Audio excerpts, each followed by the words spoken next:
Hi, guys, and welcome to another episode of the Record Drums Online podcast, the podcast where I get to speak to session drummers, mixing and mastering engineers, and also music producers. In this episode, I had the chance of interviewing Blair Sinta. If you don't know, Blair is one of the most established LA session drummers. And in this episode, we talk about how he started learning not only how to play drums, of course, but he developed his skills as a sound engineer and became one of the most in demand also session drummers to be called for remote sessions. He's got his own studio in LA, is a home studio where he gets to record for people around the world.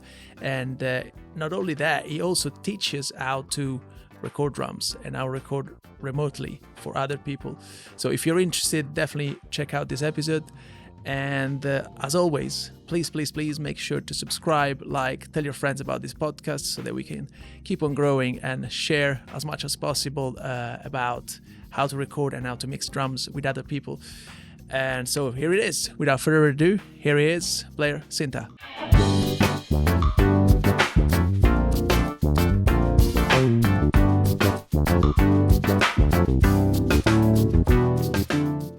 Nice one, Blair. Hey, thank you so much for doing this, man. Really appreciate it. Of course, man. Nice to meet you. Man, you are one of the first people I've ever seen on YouTube. That you're like my first inspiration for recording drums, man.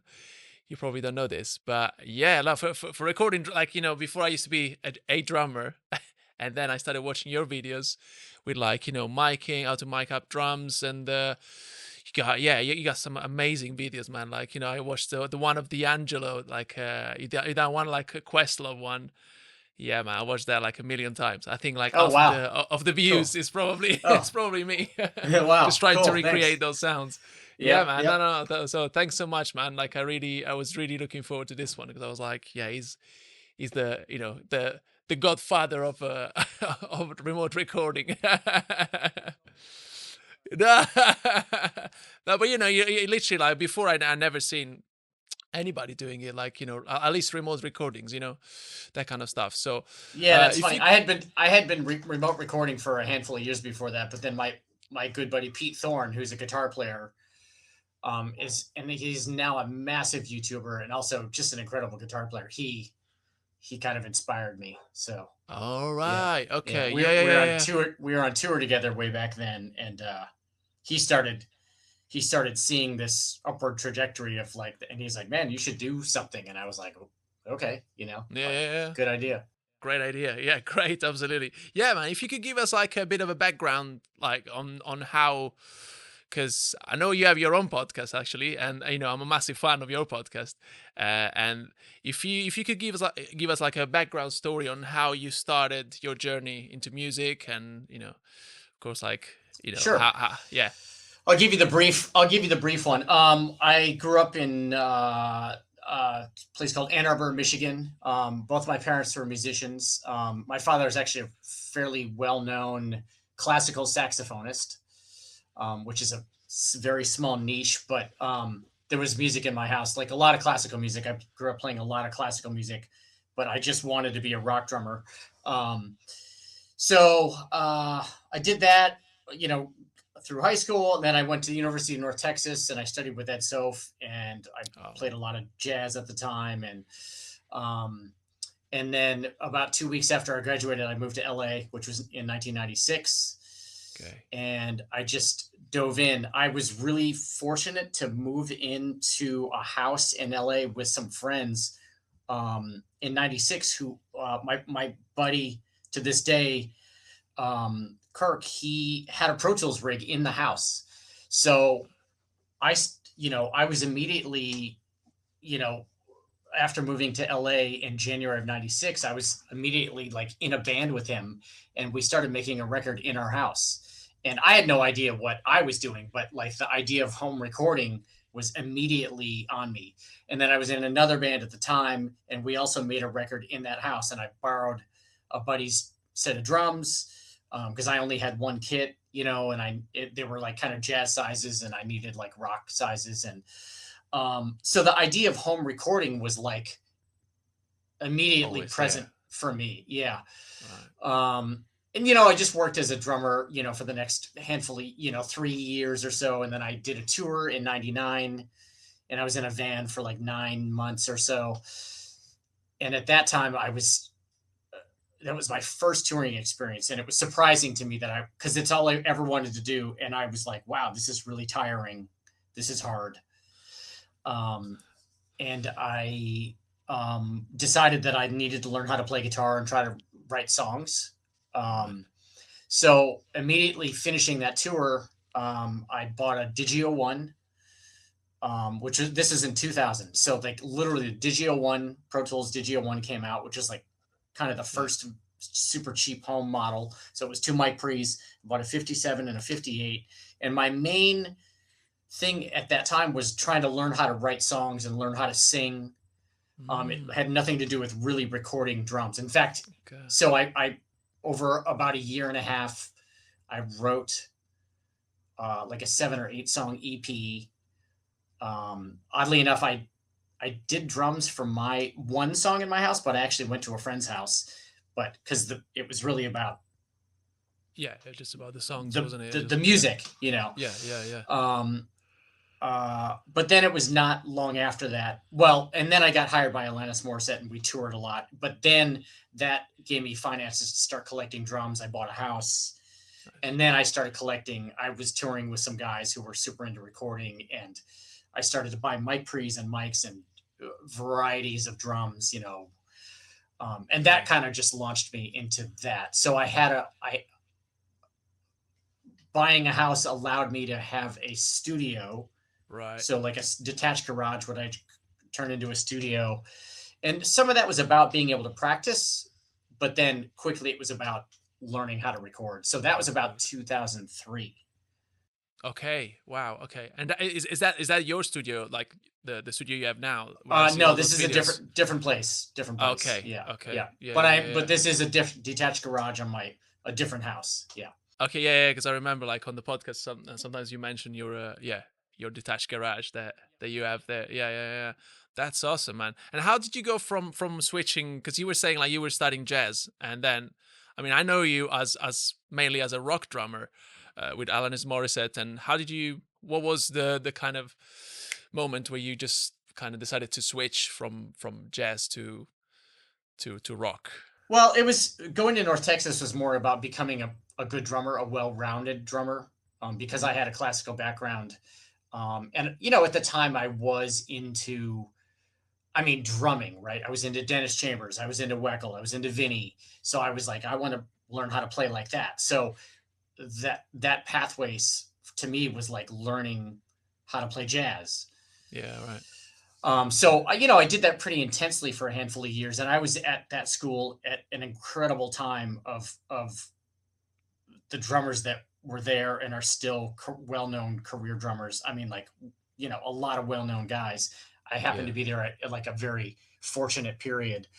But it was really about survival for me, like looking at I feel like I've told these stories 100 times, but like the first person that I saw at school when I walked in was Keith Carlock, right? I walked into a lab band room and like, there's Keith playing, and I'm like, well, I got some work to do, So, it was really about getting those skills together. And in the back of my mind, I was also always like, I would love to somehow be good enough to be a studio drummer. Yeah, right. Okay. Okay. Yeah. So and then when I got to LA, it was like, my passion was still always playing rock, like being in a band, being in a band. Yeah. But, and then those two worlds, I did play jazz gigs in LA for a little while, but then it was also like, this is not really my path. This is not I love jazz, but it's not what I want to pursue as a career. Yeah, sure. And so when you moved to LA, then you started doing sessions, I guess, like in studios, and then you also found like a kind of like on the side, you were probably recording in your own studio, right? Like were you doing both at the same time, or was it mainly touring? It took a while to do sessions, you do gigs, and then you start to get little opportunities here and there, and then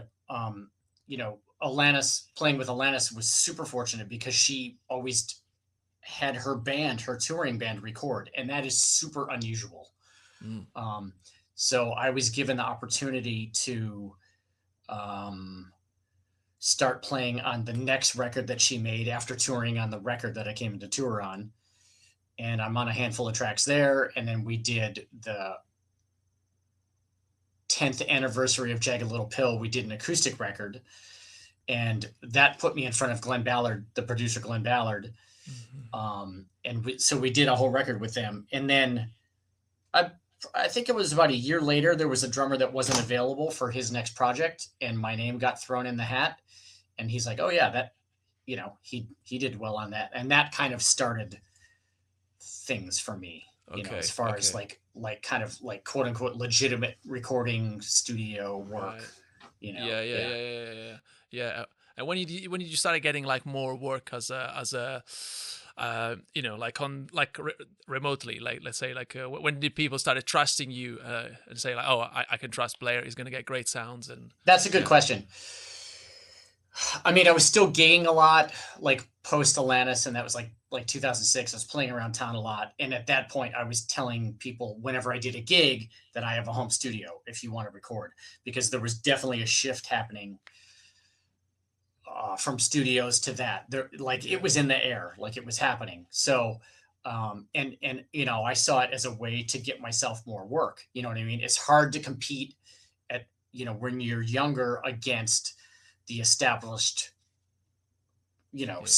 studio guys, right? Like, I mean, all the classic guys. It's like, well, how do I find a foothold in here, right? So I was like, well, I have a home studio. Like, if you need drums, singer, songwriter, A, B, C, D, like, come over.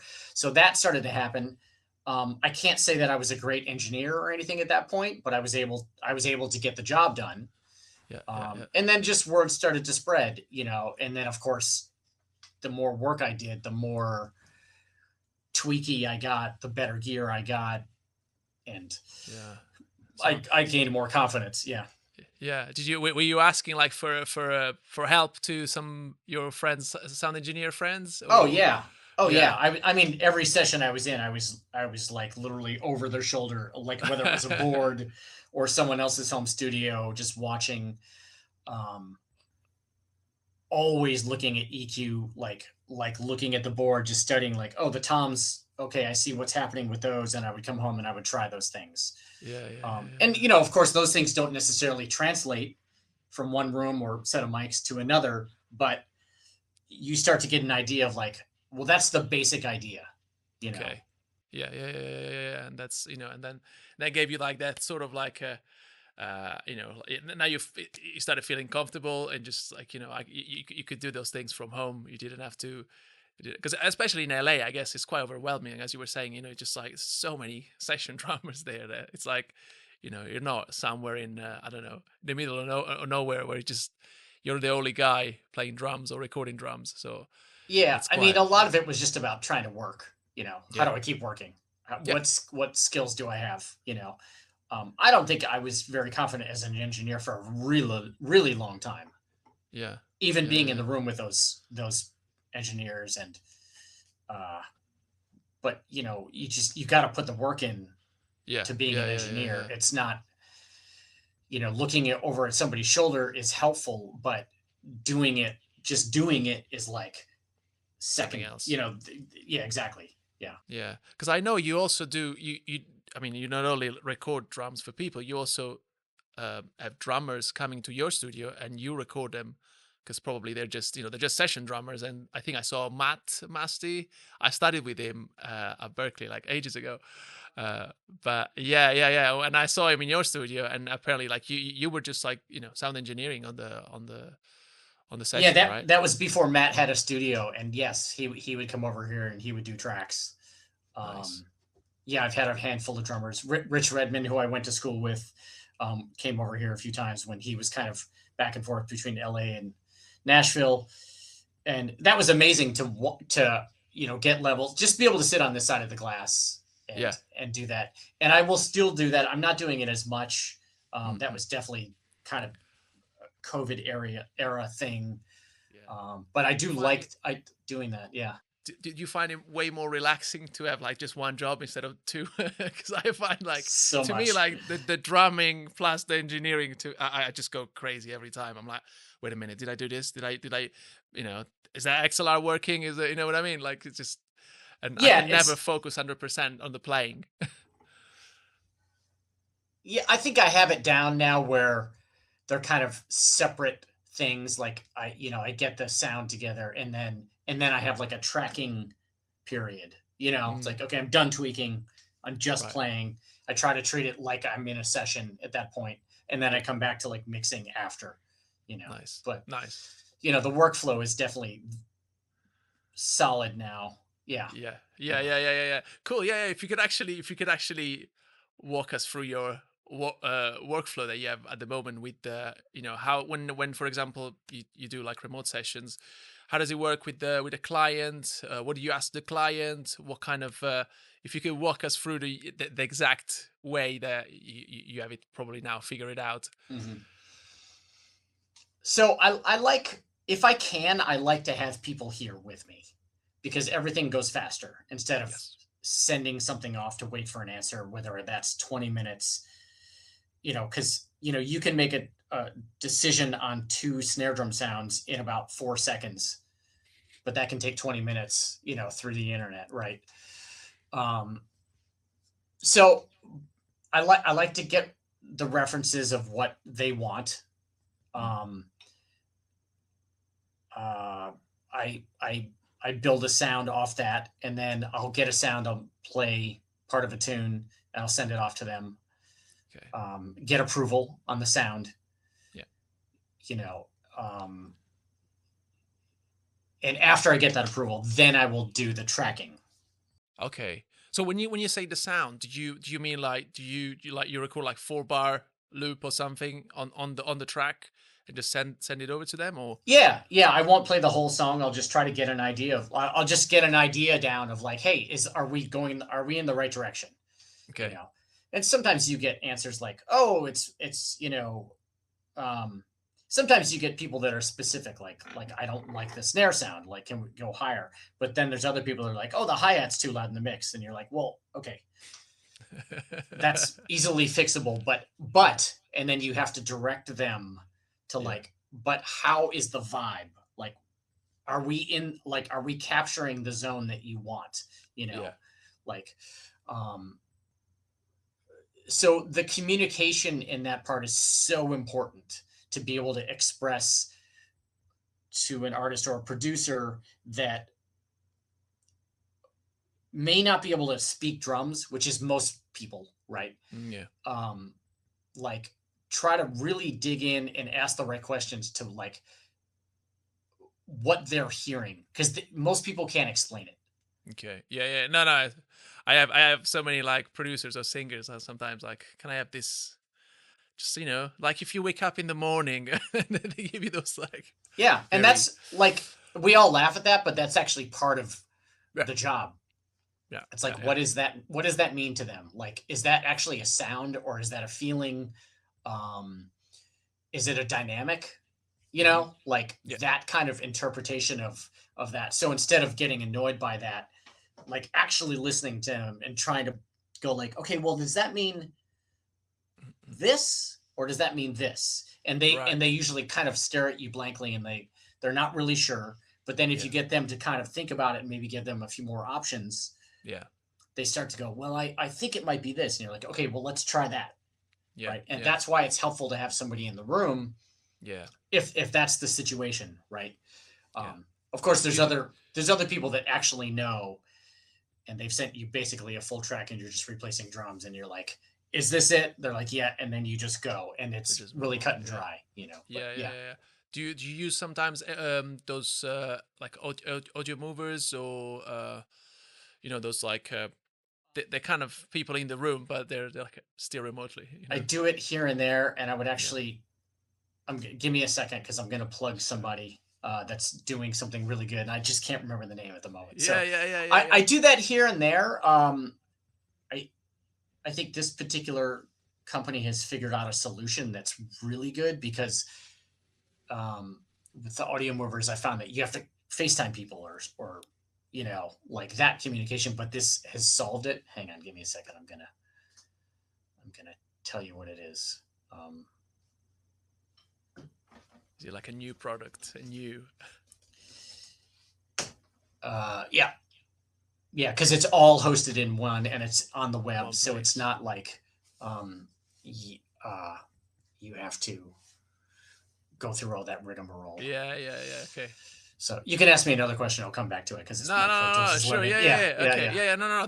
Well, the other question would be like, okay, so you get the email from the client, and then how, like, this is one of the questions that people, I guess, like they've asked me to ask. It's like, how do you envision what a song needs? So in terms of like sounds, in terms of my mic setup, 'cause you have to do it all yourself, right? So you just like, how do you go like, oh, you know what, I'm gonna use this snare instead of this other snare because I think it's gonna because sometimes, as we were saying before, like producers or singers, songwriters, they don't know really and so you kind of have to kind of be a bit of a producer and just say like, you know what, this is what I think this is gonna work.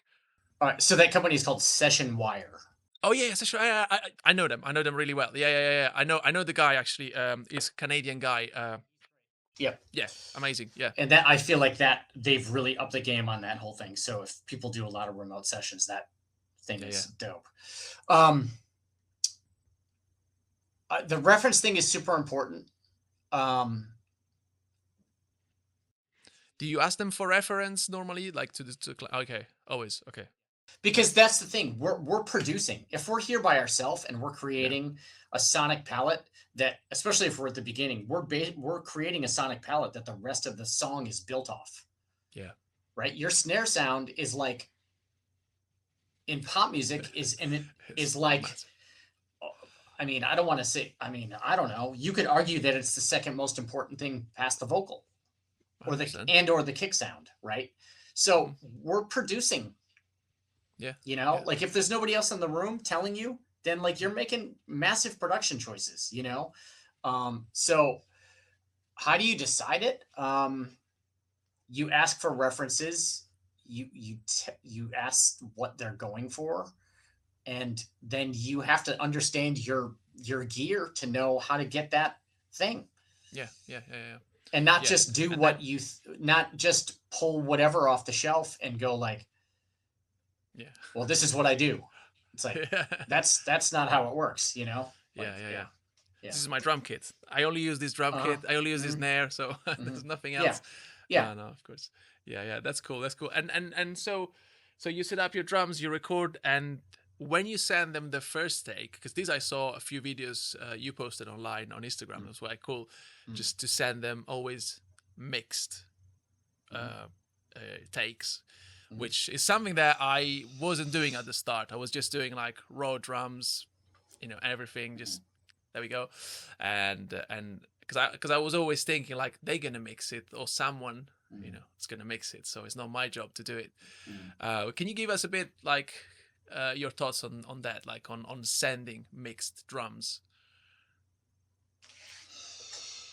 I think that when you're asked to when you're asked to create something for an artist, in this day and age, that you're there to, again, if we're producing, then raw drums can turn into like 20 different things. Yeah.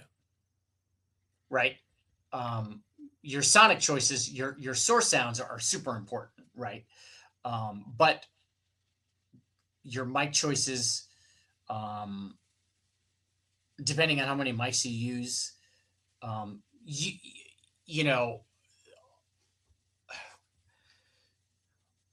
it's like my brain is just going through like 1,000 things. Like, why do I mix drums? It's because like people have asked me to create a vibe. Yeah. Like a sound and a vibe and a production. So like, to me, recording drums and not sending somewhat of a mixed version of them makes no sense, because you might as well just grab like a loop or a sample that has Right. no vibe, not to say that loops don't have vibes, but like you're trying to create something custom for Yeah, yeah, somebody's yeah, yeah, yeah. original song, Yeah, yeah, yeah. So you you know. just go and you have to show them what direction at least you're going for. So otherwise, Well, yeah, you have it's to just follow the direction that they've given you. yeah, they're giving you yeah, exactly, yeah, Yeah. yeah. And Okay. and if you can't, like, if you've picked the wrong snare and then it's raw, and then you send it to the mixer's like, well, I got two options. One, I can try to mix it a certain way, which is basically impossible if it's the wrong sound. Yeah, And the next option is layer samples. And at yeah, that point, to me, everybody has to listen to the whole answer here. If people are layering samples because you got the wrong sound, you failed. Okay. The caveat to that is I'm not saying that layering samples on something to help it is it's wrong. means it's failed, right? Yeah, But it's like the sound should be there. yeah, yeah, yeah, yeah, yeah, And 100%. a stupid example would be like if somebody wants like the Lars Ulrich crazy crack snare and you send something that sounds like the Eagles, then you've obviously failed, right? That's a Yeah, ridiculous example, right? For yeah, yeah, extremes. But then you have to layer a sample because you're not going to get the crazy Lars Ulrich ringy metallic sound yeah, from a dead, dry, low-tuned Eagles type snare. yeah, yeah, yeah. Right. Makes So sense. you Absolutely. got to put it like not only in the ballpark, but like you want to try to hit a home run, For to sure. make people's lives easier, the mixer Yeah, yeah, and the artist, yeah, Yeah. yeah, yeah, yeah, 100%. Yeah, yeah, yeah. Yeah.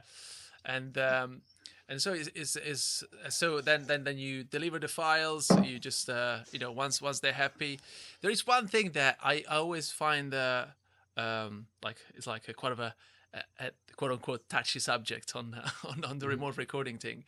Do you recommend, for example, having the prices out, like on your website, for example, or do you just say like, you know what, depending on the artist budget, I'm gonna do my own prices, or yeah, I think everybody has their own way that works for them.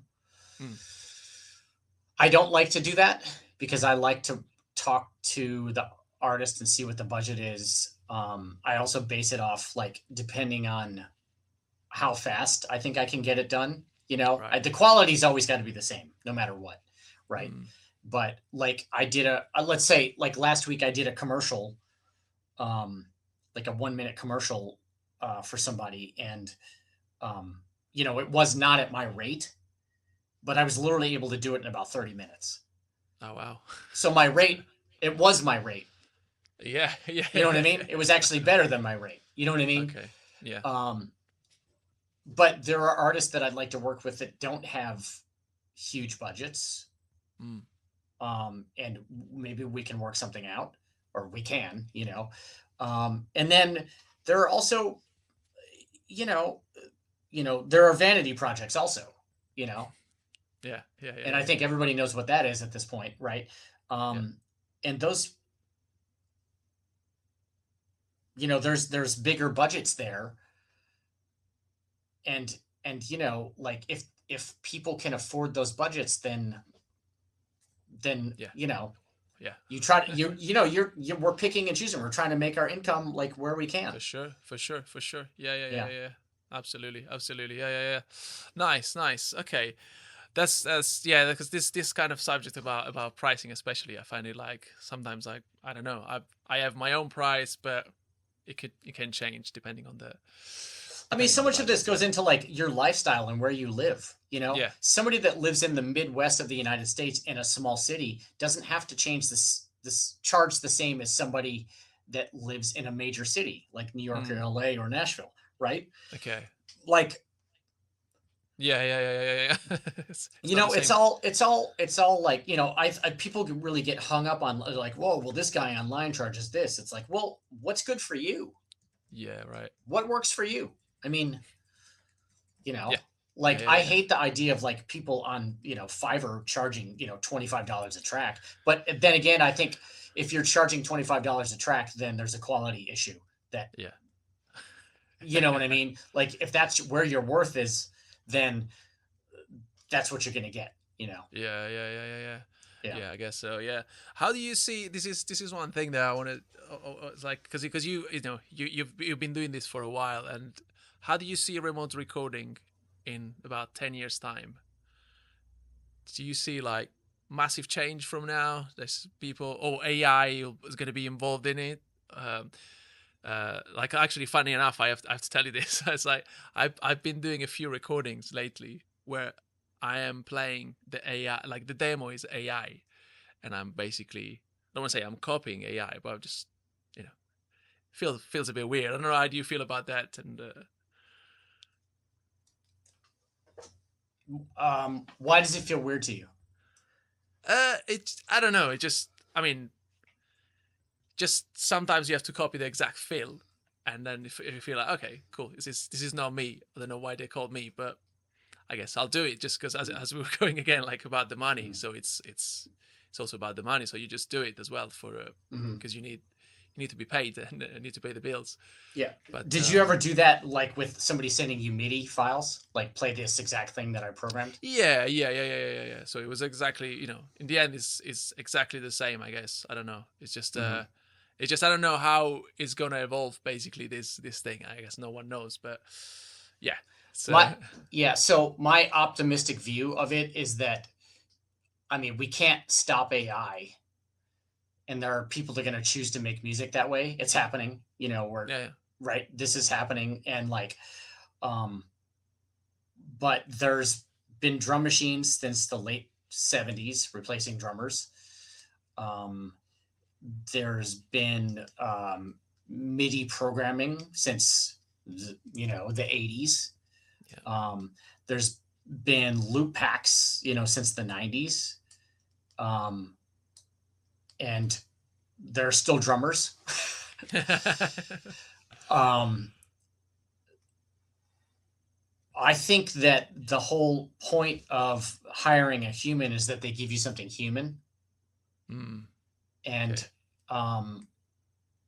Depending on the type of music that you make, if you want a human, then you want a human. If you choose to add drums or any other instrument through AI, can it be done? Yes. Is it going to get better and better? Yes.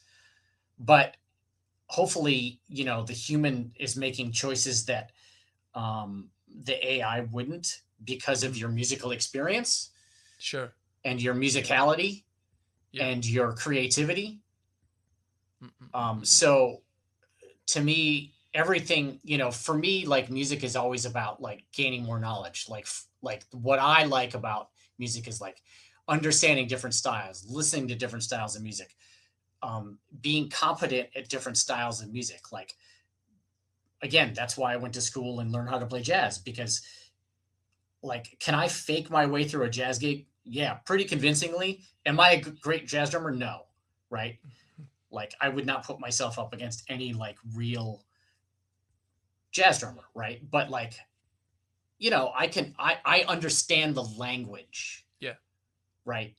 Sure. I also understand like singer-songwriter, like I've done it 1,000 singer-songwriter gigs at the Hotel Cafe, playing quiet, trying to bring the right sound to the gig, trying to bring my musicality, my dynamics, right?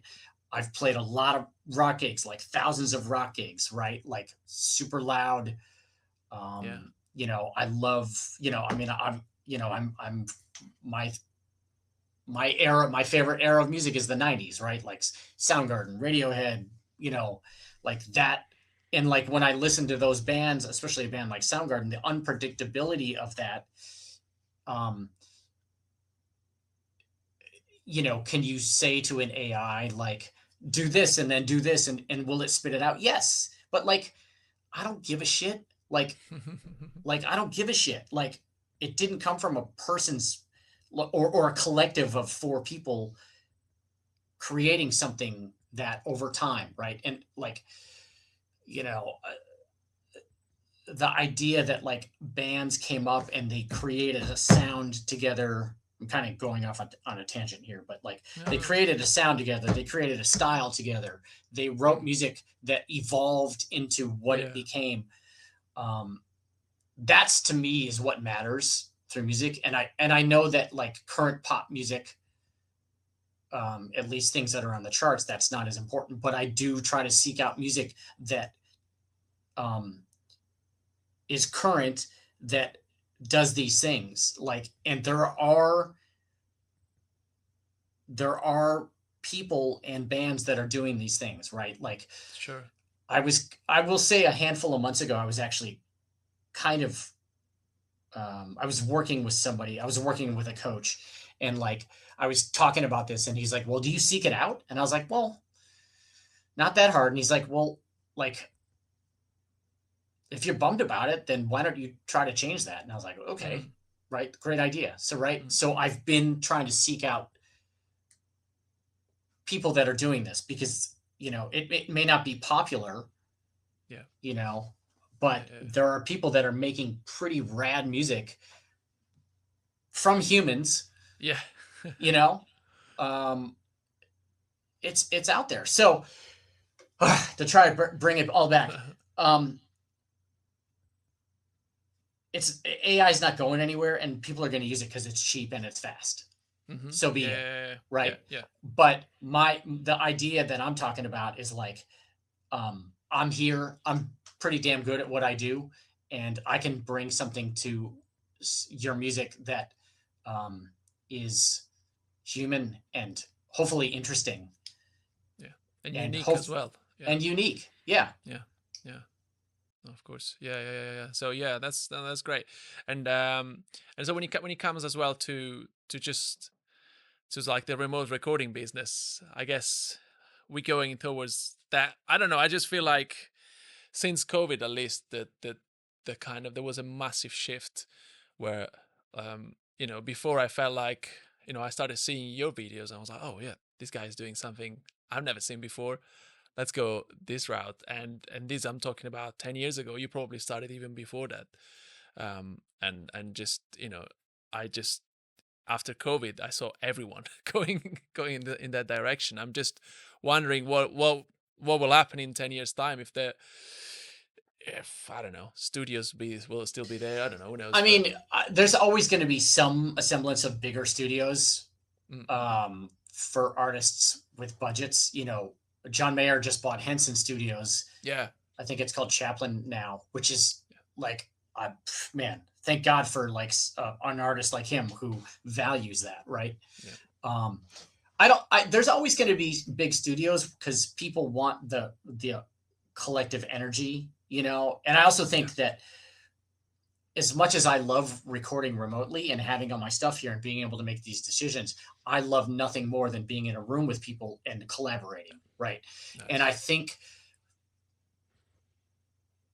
you know, the other thing that I hate about remote recording is the lack of communication and the lack of social interaction and the Yeah, lack of decision making and commitment because you're in a isolation, right? So I start to make decisions, and yeah, is that fun? Yeah, it's fun, but like I'd rather be working with somebody yeah, yeah, yeah, and trying to get a take and trying to make like, oh, the bass player, oh, you're gonna go that route for that sound. Okay, I'm gonna work, with that or against that to try to create a sound. Like the yeah, collaboration of that. Um, from what I've heard from some engineers and things is that, there are people that are really craving that and lacking that. So whether they're big commercial studios or like larger home studios, yeah, where people want that, because that's what music is. It's like yeah, community. It's like yeah, yeah. I'm it's just community. maybe one day we're gonna be just talking to each other on the like there will be no delay or what's it called, no shit, what's the Yeah, latency. latency. Yeah, there will be no latency anymore, and that's it. We can all record from. I I mean, mean, I'd rather be in the well, studio with someone. But yeah, it's like I don't. What's the? I mean, is that possible at some point? Maybe, but like, why? yeah, yeah, yeah, Like, yeah, let's like. Do it in person. Yeah. Yeah, it's not like it has to be like a $2,500 a day studio, No. you know? Like in my old studio, which was the same size as this, except I didn't have a control room or a, a tracking room. They weren't separate. I literally had like 5 people in there recording, and just with like, like uh, Yeah. shitty baffles, like crappy baffles, and like a little ISO booth, Yeah.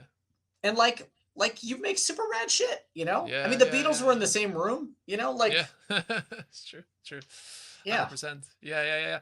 Yeah. Going back to the recording thing, is there like a quote unquote standard mic setup that you normally use? I saw all those videos that you do like with the one mic setup, two mics, three. Is there like something that you just you know use more often than other, let's say, in terms of mic setup, or you just like you every time you have to record, you just put up the mics up? I do have certain things up, but that doesn't mean I'm using them all. Okay. Um, and no, I literally, whatever the song is, I'm changing whatever needs to happen for the sound.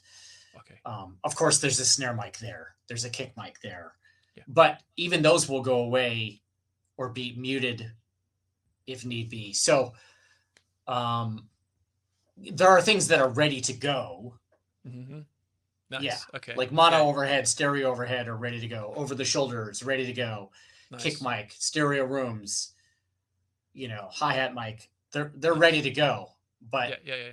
um I will either change them if need be, or not use them if need be, or just totally bail on that if it's not really going to be the right vibe. I see. Okay. And in terms of tuning, do you tune a specific way?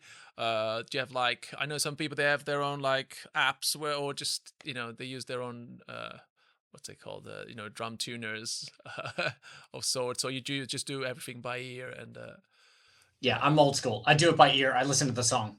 Okay. I've never it's funny, I sound like a crotchety old asshole. I've never used a tuning bot or whatever. Yeah. They have their place, and that's cool. Sure. Like, I'm never against any technology or whatever. It's just not like I'm like, well, what's the key of the song? If I feel like I need to tune to the key of the song, I just do that. Yeah. I think that's part of where my classical influence comes in. I played a lot of timpani. Right. And I was tuning timpani while the orchestra's playing to like a new, like, I've been doing that since I was like 10 years old, Okay. So that's how I think about things. You know what I mean? I see. It's like, do I want my floor tom in the tonic of the tune? Okay, cool. Let's go. Yeah. Let's do it. Yeah. Otherwise, no. Okay, that's nice. And when you start recording, do you have anything going on the way in, like EQs, compression, or like basically do you commit, or you're like, you know what, I'm just gonna be safe and play it safe? There's certain things, basically because of my hardware limitations. I commit snare EQ, I commit kick drum EQ, I compress my overheads. Other than that, I don't have a whole. I go through all outboard EQ. I mean, sorry, mic pre's. I go all through all outboard mic pre's. Okay. But I only have a bit of EQ, and I compress less on the way in. Certain things, I might use my 160 on kick and or snare, but it's always light, But I'm not afraid to do it on the way in. Again, it depends on what it needs. Yeah. But I don't have a whole lot of outboard EQ. Okay. Yeah. I see. Okay. And then when it comes to mixing, I guess, of course, like it depends on the song. Do you have anything in particular, let's say on the drum bus, for example, that you normally use? Is there any, I don't know, plugins that you kind of go like, 90% of the time I use, I don't know, a Studer. Like, for example, I use a Studer, I use Oxide EQ, which is a tape simulation on the bus, and then I have a, I think it's a Neve EQ, and I have a compressor on the bus, but the compressor on the bus only gets turned on if I feel like I need it. Okay. And I think that's actually pretty rare. Whether I'm compressing the bus, probably only on like a bigger rock track or something, right? Because I'm compressing individually the mics. Yeah. And I don't really feel like it needs the next level of compression. That. Yeah. I see. Yeah. Okay. But sometimes actually, if it's like, if we're talking stereo guitars, super layered vocals, blah, blah, blah, then you got to push it. Then it makes sense to me, Nice. Yeah. I see. That's cool. Nice. So I know that you have your own course, your own, yeah. Can you give us a little bit can you tell us a little bit about your course that you offer? So it's called The Recording Drummer, and it's a coaching program, and it's really about what we all do. Like, we're home studio recording drummers, right? And like we've been talking about this whole time, it's like a lot of us have been forced into this, right? We all just wanted to be good drummers, right? Yeah. And now you got to be a good drummer, but you also got to know how to engineer, right? And the whole thing behind it is there's a lot of mixing, there's a lot of engineering courses, but there's not a lot of drummers talking about drums and like, how do you overcome these obstacles of, we all have a unique room. We all have a unique set of mics. We all have a unique set of drums. We have like, it's totally, the challenges that we each have with like, that are unique, that I don't think YouTube ever solves. They're like, take this mic, put it into kick drum like this, EQ it like this, and it'll sound like this. And you're like, it doesn't actually do that. Doesn't work. It doesn't work like that, right? No. So it's about like the conceptual learning of like, how do you learn your room? How do you understand how to do this at a high level? Nice. So you're not sending out raw drums. So you're able to like send a vision of like what you want your recording to sound like, or what your artist or producer has asked you to do, right? Nice. Like, can you hear like whatever recording that comes to you? Like, I want it to sound like this. You're like, well, how do I do that in my room? I don't like have a castle, like, or I don't have I don't have Sunset Sound, or I don't have, Abbey Road. Like, like you have the plug-in, but like you still like gotta get, there's so many elements that go into that thing. And then, of course you can go to like wherever and buy 8 or 10 mics, and people always think like, oh, well, if I just buy this mic, I'll be able to get this sound. If I buy this mic, if I buy another snare drum, I'll be able to get these sounds. It's like, well, you got to know how to use those things.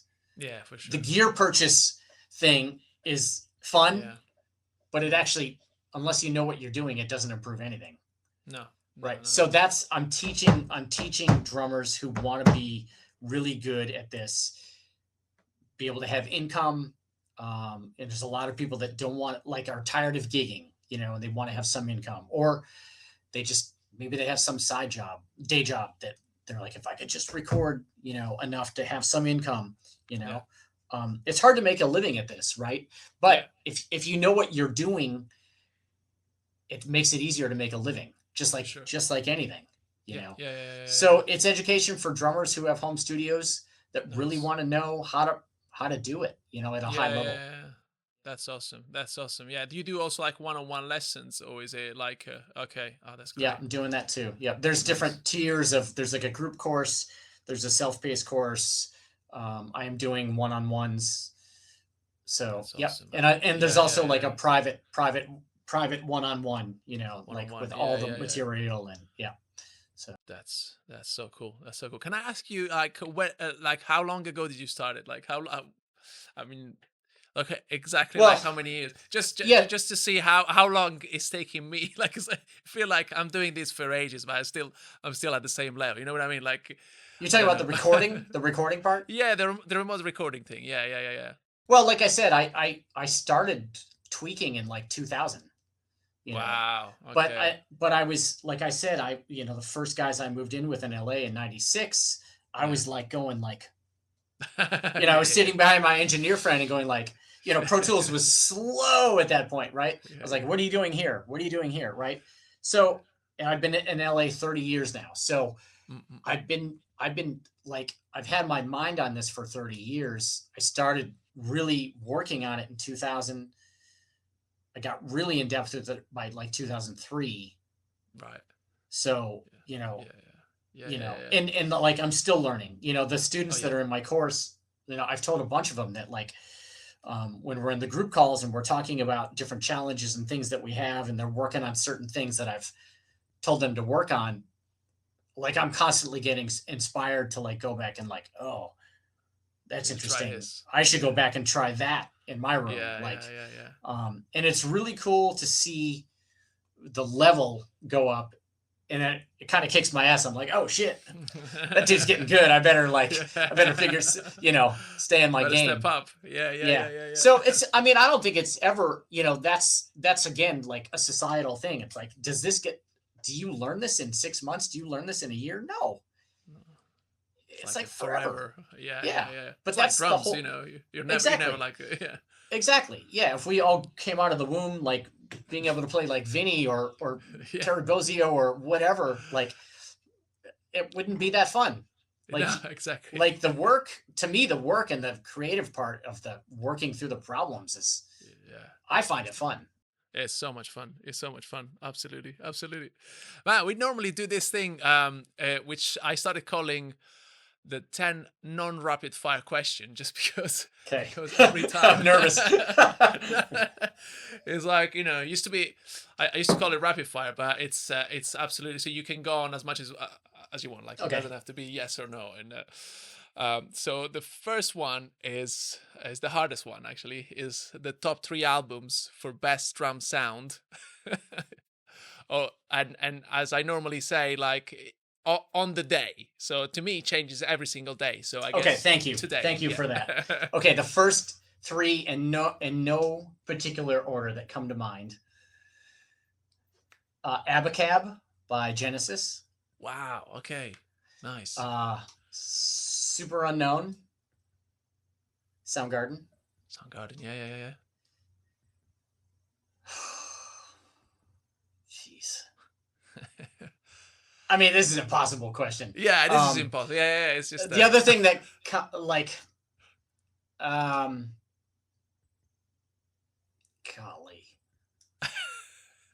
Wait. You have to leave something out. Yeah, I'm gonna go with any of the Soul Coughing records that Chad Blake produced. Ooh. Okay. Yes. I mean, yeah, you can't go wrong with Chad Blake anyway. So it's just yes. Yeah. Nice one. Number 2 is favorite part of your job. Getting to play drums and make a living. That's it. Doesn't get better. That one's easy. Yeah. Yeah. No. After that was the hardest question, the first one. Then after that, it's easy. Worst part of your job. At this point, oof, that's tricky. Sitting on airplanes. All right. I like that. Yeah. Number 4 is a piece of gear that you cannot do without when recording drums at the moment, and it cannot, of course, like excluding sticks. I'll just go with my favorite piece of gear at the moment. Yeah.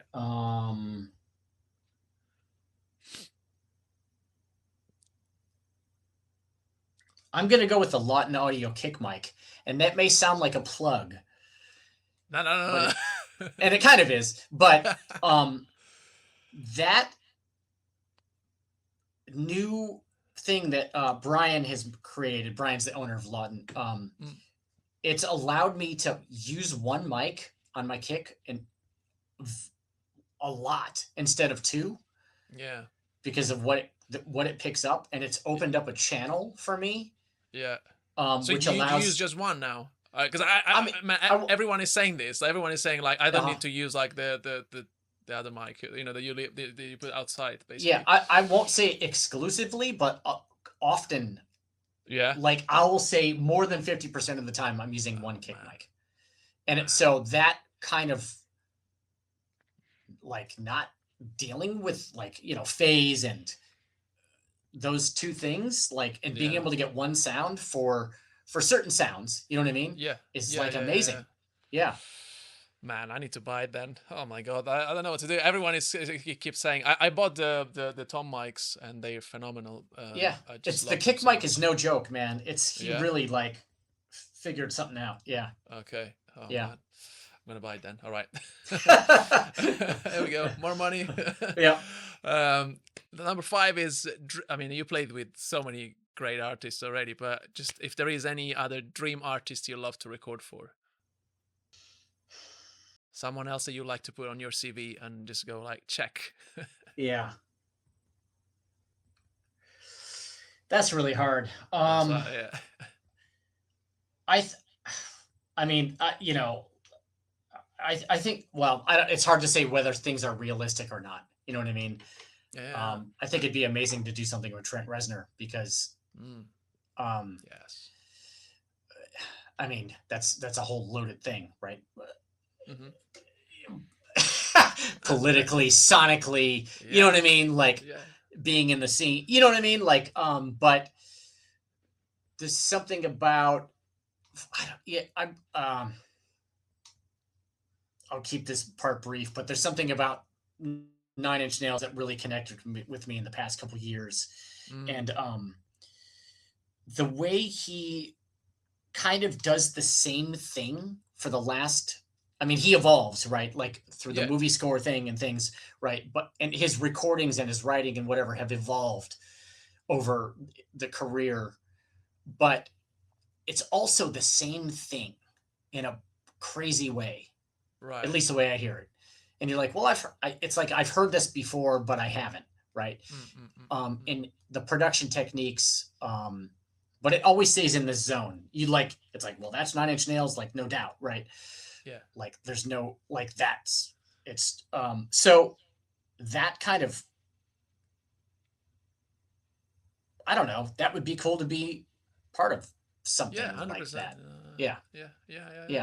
There's probably somebody else I'll think of as soon as we hang up, but yeah. For sure. Yeah.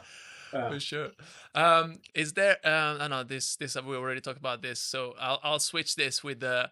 Do you use templates for? I use one recording template. Drums. One template. Okay, so you have just one, and then you just mix. I guess like.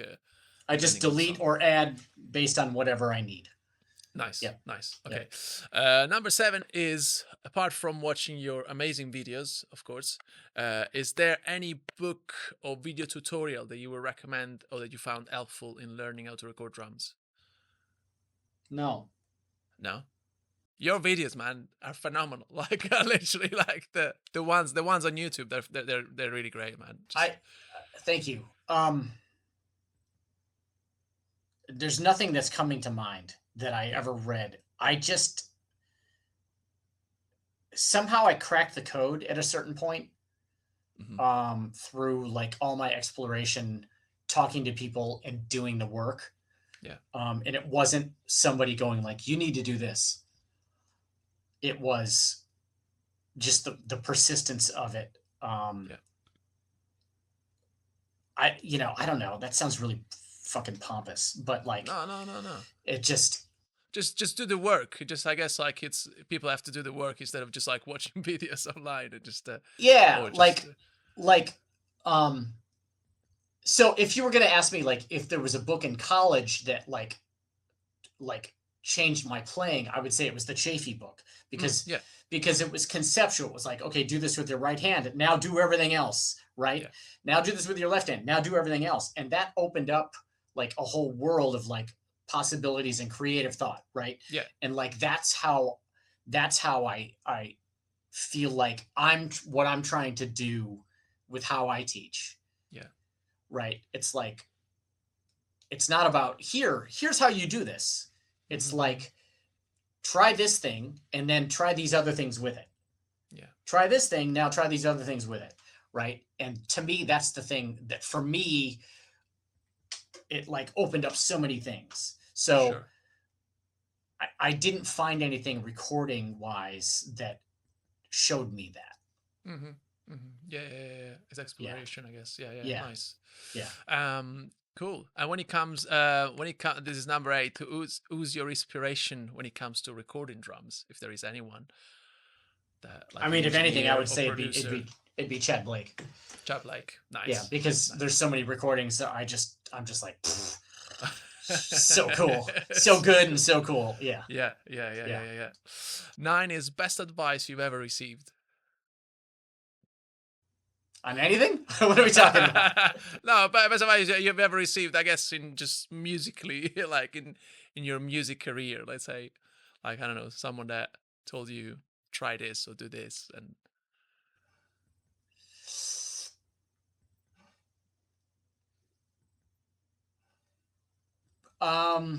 so my college teacher, Ed Soph, one of the things that really stuck with me is that your reputation precedes you wherever you go. Nice. Okay. Yeah. So, whatever you're doing on this particular day, especially when you're working with people, that carries. True. So if you're a dick on a particular day, or you're like a crusty motherfucker in the wrong place, then people talk about that. People remember that, right? Yeah.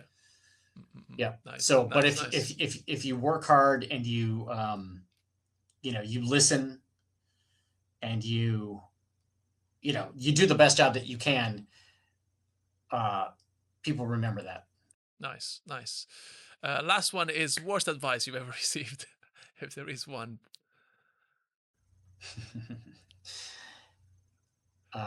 Yes. Somebody told me when I was quite young, they said, "You work too hard." Oh, what? What is that? All right. Man, never. Okay. Just work less, just work. Maybe they're jealous. That's why. Well, it's just a personality thing, but yeah. Yeah. And finally, like, is there one piece of advice that you want to give to someone young, that aspiring drummer that wants to do exactly what you do, and they're like, I want to try and be, yeah. I think there's a path for everybody. You just got to be persistent. You got to seek out opportunity, and you got to be ready when opportunity comes. That's nothing new, right? Mm-hmm. Like, I didn't make that shit up. No. Okay. But I mean, I'm like just a kid from Michigan, and like I've literally was able to, like, I somehow have achieved, like, I mean, I achieved like so many of my musical goals, Yeah. And I don't necessarily, I know I'm a good drummer and I'm good at what I do, but I'm also not, I'm not like Vinny level, or, I'm not one of these guys. Right. But I'm pretty damn good. You know what I mean? And I've been able to, like, have a career in music, and I have a pretty good life, Yeah. Because you worked for it, I guess. That's, yeah. Nice. That's awesome, man. Yeah. Man, this is so cool. Thank you so much. There is just, if there is any future projects that you like to share, that some upcoming things that you can share, I mean, I'm focusing. I still tour with. Oh, that's here. I still tour with Fist in the Tantrum. So I'm out. We tour in the States, and I love still being out playing live. But this coaching program, the recording drummer, is really like what I'm doing, like, big time right now. I really am out to, like, help people learn how to do this. I'm pretty passionate about it, especially in lieu of what we're talking about, AI. Yeah. Like, like we're in the age of, like, quick loops, samples, AI, blah, blah, blah. And we're trying to survive. Yeah. We're trying to survive in the music industry and have worth, and bring value and bring creativity. 100%. And like, so this is where I'm at right now. I'm just really trying to, like, build this thing, and it's there. It's there for people. Yeah. Nah, man, it's just like, as I said, like, you're one of the most inspiring drummers out there. So please keep doing this, because it's absolutely phenomenal. And as I said, I've learned so much from just watching your videos. If the listeners, just, if you guys go and check out Blair Sinta YouTube channel, he's got like amazing videos on there. Like they literally tells you exactly where to place the mic, and what plugins you should use, or what kind of compression you should use. Just I've learned, as I said, so much. Man, what is what is the best place for people to reach to find you? Instagram, Okay. under my name, and then the website is therecordingdrummer.com. Ah, wicked. Okay. Yeah. Nice. Perfect. Yep. Blair, as I said, once again, thank you so much, man. I really appreciate your time, and man, let's catch up soon. Yeah. All right, Chris. I appreciate it, man. Thank you. Yeah. Yeah. Cheers. All right. Take care.